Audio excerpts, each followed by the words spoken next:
बहुत पुराने वक्तों की बात है जब जमीन पर सिर्फ सच्चाई की कदर की जाती थी और लोग दिल के साफ हुआ करते थे। एक ऐसा ही खूबसूरत इलाका था, इसी में एक छोटा सा गांव आबाद था जिसका नाम रोशन नगर था। इस गांव में न कोई बहुत अमीर था और न कोई बहुत गरीब। सब लोग अपनी मेहनत से रिस्क कमाते थे। इसी गांव में एक आदमी रहता था जिसका नाम कबीर था। कबीर एक आम मजदूर था, लेकिन इसकी खूबियों ने इसे खास बना दिया था। वो इतना मेहनती था कि इसे कभी थकावट महसूस नहीं होती थी, और इतना ईमानदार कि कभी किसी ने इसकी नीयत पर शक नहीं किया। इसके हाथ मेहनत की वजह से खुरदरे और काले हो चुके थे, लेकिन उन हाथों से हर काम बिल्कुल बेऐब होता था। वो जब भी मजदूरी करता मालिक इसके काम से मुतमईन रहते, और जब मजदूरी के पैसे मिलते तो वो कभी एक पैसा भी गलती से ज्यादा नहीं लेता था। कबीर शादीशुदा था और उसकी एक नन्ही परी जैसी बेटी थी जिसका नाम फातिमा था। कबीर का सबसे बड़ा ख्वाब ये था कि वो अपनी बेटी को एक ऐसी जिंदगी दे जिसमें इसे मेहनत तो करनी पड़े मगर इस पर गुर्बत का साया ना पड़े। वो चाहता था कि इसकी बेटी इल्म हासिल करे और मुआशरे में सर उठाकर जिए। गांव में एक रईस भी रहता था जिसका नाम सेठ महाजन था। सेठ महाजन की दौलत हर गुजरते दिन के साथ बढ़ती, लेकिन इसका दिल इतना ही तंग होता जा रहा था। वो बहुत चालाक और लालची था। वो अक्सर लोगों की मजबूरी का फायदा उठाकर उन्हें कर्ज देता और फिर उनकी जमीनें और घर हड़प कर जाता। सेठ महाजन की नजर हमेशा कबीर पर रहती थी। वो जानता था कि कबीर जैसा मेहनती मजदूर अगर उसके पास आ जाए तो उसके कई बड़े काम आसानी से हो सकते हैं, लेकिन वो कबीर की ईमानदारी से भी वाकिफ था और इसे पता था कि कबीर किसी भी गलत काम में इसका साथ नहीं देगा। एक साल बारिशों का एक ना खत्म होने वाला सिलसिला शुरू हुआ जो कई दिन तक जारी रहा। हर तरफ सैलाब जैसी सूरत-ए-हाल पैदा हो गई। खेत खलियान तबाह हो गए, कई घरों की बुनियादें हल गईं और कुछ तो गिर ही गए। लोग बेघर हो गए। ऐसे मुश्किल वक्त में जब गांव वाले एक दूसरे की मदद कर रहे थे, सेठ महाजन ने अपनी मक्कारी का जाल बिछाया। इसने पूरे गांव में ढंडोरा पिटवा दिया कि वो गांव वालों को कर्ज देगा ताकि वो नया बीज खरीद सकें और अगले मौसम तक अपनी जिंदगी गुजार सकें। लेकिन यह कर्ज आम नहीं था, ये बहुत ज्यादा सूद के साथ था, और सूद इतना ज्यादा था कि एक बार जो इसके चुंगल में फंस जाता वो अपनी सारी जिंदगी गुलामी में गुजार देता। कबीर का छोटा सा कच्चा मकान भी इस सैलाब से बच न पाया। दीवारें कमजोर हो गई और सबसे बढ़कर खाने का सामान भी कम पड़ गया। इसकी बीवी की सेहत भी कुछ ठीक नहीं थी और इसे दवाओं की जरूरत थी। कबीर ने बहुत कोशिश की कि वो अपने तौर पर कहीं से मदद ले ले, किसी रिश्तेदार के पास जाए, किसी दोस्त से मदद मांगे, लेकिन सबके हालात एक जैसे ही थे। कोई रास्ता न मिलने पर एक भारी दिल के साथ इसे सेठ महाजन के पास जाना पड़ा। सेठ महाजन ने जब कबीर को अपने सामने खड़ा देखा तो उसके चेहरे पर एक मुस्कुराहट फैल गई। आओ कबीर मियां, सुना है अब तुम्हें भी मेरी जरूरत पड़ी है। तुम्हारी मेहनत और ईमानदारी की बहुत धूम सुनता था, लगता है अब वो भी काम ना आई। कबीर ने सर झुका लिया। इसकी आंखों में नमी थी, लेकिन वो जानता था कि यह वक्त कमजोरी दिखाने का नहीं। जी सेठ साहिब, हालात ऐसे हो गए हैं कि अब के सवा कोई चारा नहीं। मेरी बेटी और बीवी बीमार है। सेठ महाजन ने कर्ज की शराइत बताई और कहा कि तुम्हें एक हफ्ते तक बगैर उजरत के काम करना होगा और उसके बाद हर महीने भारी सूद के साथ कर्ज की किस्त वापस करनी होगी। ये एक जानलेवा सौदा था, लेकिन कबीर के पास कोई और रास्ता नहीं था। अपनी बेटी के रोशन मुस्तकबिल और खानदान की भूख मिटाने के लिए इसने ये शर्त कबूल कर ली। कबीर ने सेठ महाजन के लिए दिल लगाकर काम किया। इसने इसके तबाहशुदा गोदामों को साफ किया, नए खेतों में हल चलाया और सेठ के घर की मुरम्मत की। वो हर काम में इतनी ईमानदारी दिखाता कि सेठ महाजन भी हैरान रह जाता कि ये शख्स भला इतना सच्चा कैसे हो सकता है। एक हफ्ता मुकम्मल होने के बाद कबीर अपने घर वापस आया, थका हारा, लेकिन एक अजीब सुकून था कि इसने अपनी बेटी के लिए कुछ तो किया है। अब कबीर की जिंदगी में एक और बड़ा चैलेंज आ गया था। इसे अपनी रोजमर्रा की मजदूरी के साथ साथ सेठ महाजन का वो जालमाना कर्ज भी उतारना था।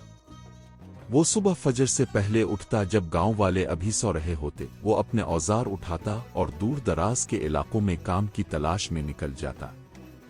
शाम को अंधेरा छा जाने के बाद वो वापस आता। इसकी बीवी भी घर में छोटे मोटे काम करती ताकि कुछ आमदनी हो सके। वक्त गुजरता गया, दिन हफ्तों और हफ्ते महीनों में बदल गए, लेकिन सेठ महाजन का कर्ज कम होने की बजाय बढ़ता ही गया। इसके सूद की शरह इतनी ज्यादा थी कि कबीर जो कमाता वो सारा का सारा सूद में चला जाता। कई बार ऐसा भी हुआ कि कबीर ने महीने की किस्त पूरी करने के लिए खुद कई दिन फाका किया। इसने कभी किसी के सामने हाथ न फैलाया। इसकी ईमानदारी और मेहनत की वजह से लोग इसे इज्जत की निगाह से देखते थे, हालांकि वो एक आम मजदूर था। एक दिन गांव के करीब एक कदीम जंगल में एक पुरअसरार बात फैल गई। लोगों का कहना था कि इस जंगल में एक बहुत पुराना और गहरा कुआं है जो सदियों से सूखा पड़ा था। कुछ लोग कहते थे कि इस कुएं में कोई खजाना छुपा हुआ है, जबकि दूसरे इसे एक शैतानी और मनहूस कुआं समझते थे। रात को इसके करीब से गुजरने वाले लोगों को अजीब व गरीब आवाजें सुनाई देती थीं, जिसकी वजह से गांव का कोई भी फर्द इसके करीब नहीं जाता था। सेठ महाजन ने भी इस बारे में सुना। इसने फौरन गांव में ऐलान किया कि जो कोई इस कुएं को दोबारा काबिले इस्तेमाल बनाएगा, इसे सेठ महाजन की तरफ से सोने के सके इनाम में दिए जाएंगे। ये सुनकर बहुत से लोग लालच में आ गए, लेकिन कुएं की गहराई और लोगों के दिलों में बैठे खौफ की वजह से कोई भी इस काम के लिए तैयार न हुआ। सेठ महाजन ने अपनी चाल चली। इसने ऐलान किया कि जो कोई भी इस काम के लिए तैयार होगा, इसे न सिर्फ इनाम मिलेगा बल्कि इसके सारे कर्ज भी मुआफ कर दिए जाएंगे। ये सुनकर कबीर के कान खड़े हो गए। कर्ज की जंजीरों से आजादी का ये मौका वो किसी कीमत पर गिनवाना नहीं चाहता था। इसने रात भर सोचा, अपनी बीवी से मशवरा किया और बालाखर अगले ही दिन सुबह सवेरे, जब सूरज अभी पूरी तरह निकला भी नहीं था, कबीर ने अपना पेड़ा, एक लंबी रस्सी और एक छोटी सी मशल ली और जंगल की तरफ चल दिया। इसकी बीवी ने इसे डरते डरते रोका। इसकी आंखों में खौफ और प्यार दोनों थे। कबीर, ये बहुत खतरनाक काम है। लोगों ने कहा है कि इस कुएं के करीब जाना भी मनहूस है। जाने क्या बिला हो वहां। कबीर ने मुस्कुराकर अपनी बीवी की तरफ देखा। फातिमा की खातिर मुझे यह खतरा मोल लेना ही होगा। अगर हमने ये कर्ज ना उतारा तो हमारी आने वाली नस्लें भी इसके बोझ तले दब जाएंगी। खुदा हमारा हामी व नासिर होगा। कबीर जब कुएं के पास पहुंचा तो इसे देखकर हैरान रह गया। कुआं वाकई बहुत गहरा था और उसके गिर्द घनी झाड़ियां, जैसे वो कुएं को सदियों से छुपाए हुए हों। कुएं में नीचे उतरने के लिए कोई सीढ़ी नहीं थी और ना ही कोई रास्ता। कबीर ने हिम्मत की, अपने औजार उतारे और कुएं के किनारे बैठ गया। इसने अपनी मजबूत रस्सी एक बड़े दरख्त से बांधी और एहतियात से कुएं में उतरना शुरू किया। ये एक बहुत मुश्किल काम था। कुएं की दीवारें फिसलन भरी थीं, जगह जगह से मिट्टी और पत्थर टूट कर गिर रहे थे। हर लम्हा ऐसा लगता था जैसे वो गिर जाएगा। कबीर ने कई घंटे मेहनत की, मिट्टी हटाई, बड़े बड़े पत्थर निकाले और कुएं को साफ किया। जैसे जैसे वो नीचे जाता रहा, अंधेरा और बढ़ता गया और ठंडी हवा इसे डराने लगी। कबीर को महसूस हुआ कि वो कुएं की बिल्कुल तह तक पहुंच गया है। इसने मजीद खोदा तो इसे कुछ सख्त चीज महसूस हुई। इसने गौर से देखा तो वो एक बहुत पुराना और बड़ा पत्थर था। इसने पूरी ताकत लगाकर पत्थर को हटाया तो उसके नीचे एक छोटा सा रास्ता नजर आया जो मजीद नीचे की तरफ जाता था।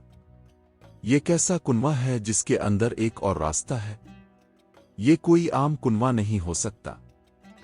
इसने अपनी मशल को रोशन किया और इस तंग रास्ते में दाखिल होने का फैसला किया। वो रास्ता कुछ दूर जाकर एक बड़ी सी गार में खिलता था। गार के अंदर मुकम्मल अंधेरा था और उसके अंदर से एक अजीब सी चमक नजर आ रही थी। वहां पहुंचकर कबीर ने देखा तो वो खालिस सोने का एक बहुत बड़ा सिक्का था। कबीर हैरान रह गया। ये तो खजाना था। वहां ऐसे ही कई और सोने के सके हीरे और जवाहरात बिखरे पड़े थे जो कई सदियों से यहां छुपे हुए थे। कबीर के दिमाग में पहली बात ये आई कि वो ये सारा खजाना उठाकर अपने घर ले जाए और अपनी सारी जिंदगी बदल दे, और वो सेठ महाजन के कर्ज से हमेशा के लिए आजाद हो जाएगा। लेकिन अगले ही लम्हे कबीर का ईमानदार ज़मीर जाग उठा।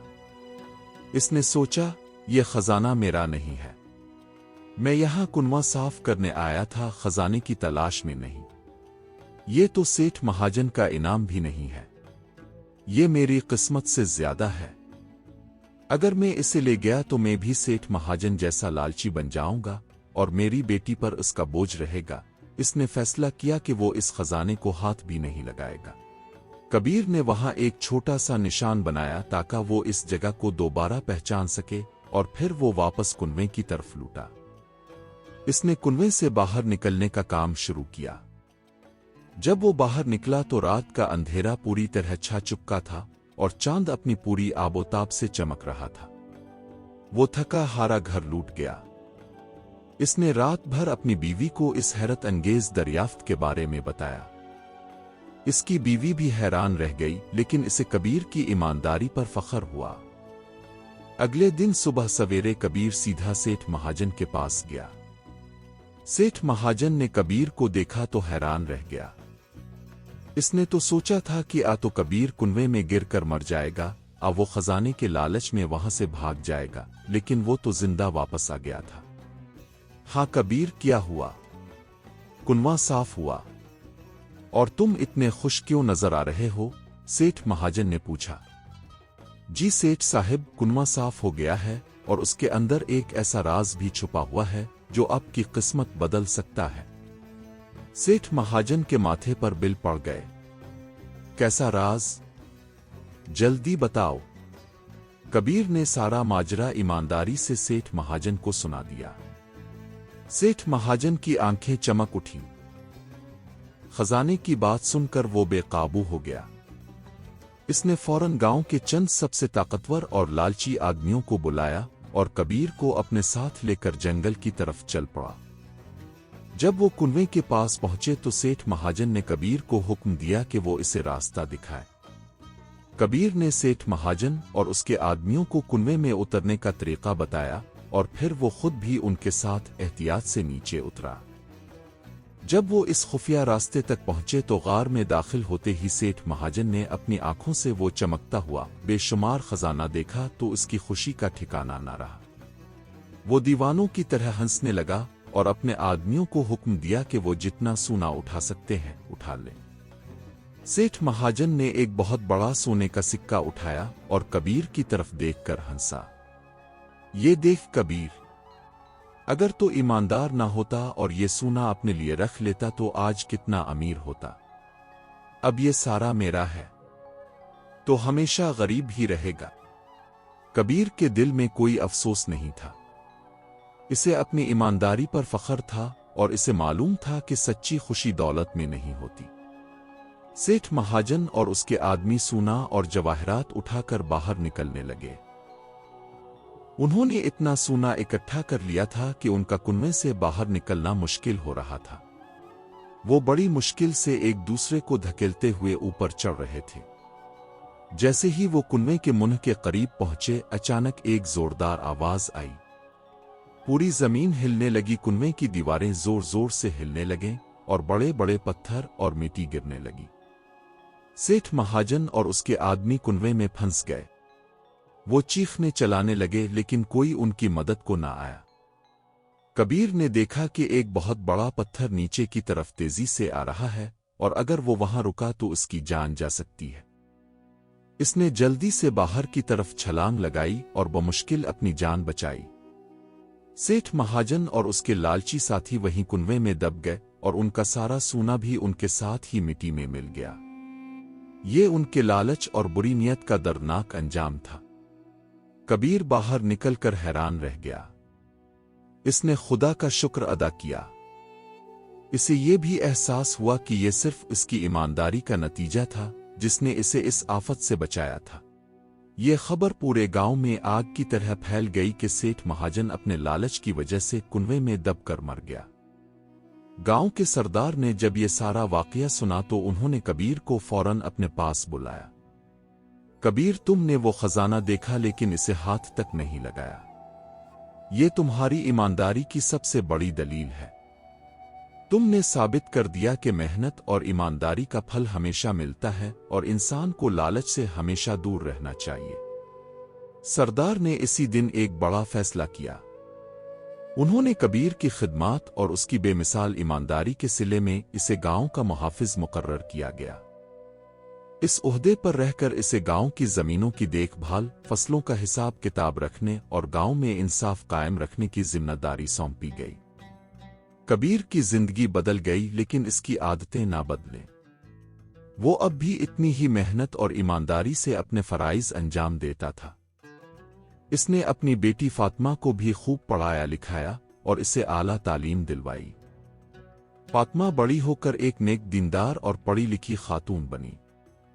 سال گزرتے گئے، کبیر نے اپنی ذہانت اور ایمانداری سے گاؤں میں بہت سی مثبت تبدیلیاں لائیں۔ ہر شخص کو اس کی محنت کا پورا پھل ملتا تھا۔ اس کی محنت، ایمانداری اور دیانت نے پورے گاؤں کی تقدیر بدل دی، اسے روشن نگر سے عزم نگر بنا دیا۔ کبیر کی کہانی صدیوں تک لوگوں کو سنائی جاتی رہی۔ جب بھی کوئی بچہ محنت سے کتراتا یا کسی کے دل میں بے ایمانی کا خیال آتا تو لوگ اسے کبیر کی کہانی سناتے۔ پیارے دوستو، قسمت بھی انہی کا ساتھ دیتی ہے جو اپنے ضمیر کا سودا نہیں کرتے۔ لالچ ہمیشہ انسان کو لے ڈوبتا ہے، جبکہ دیانت اور صبر کا پھل ہمیشہ میٹھا ہوتا ہے۔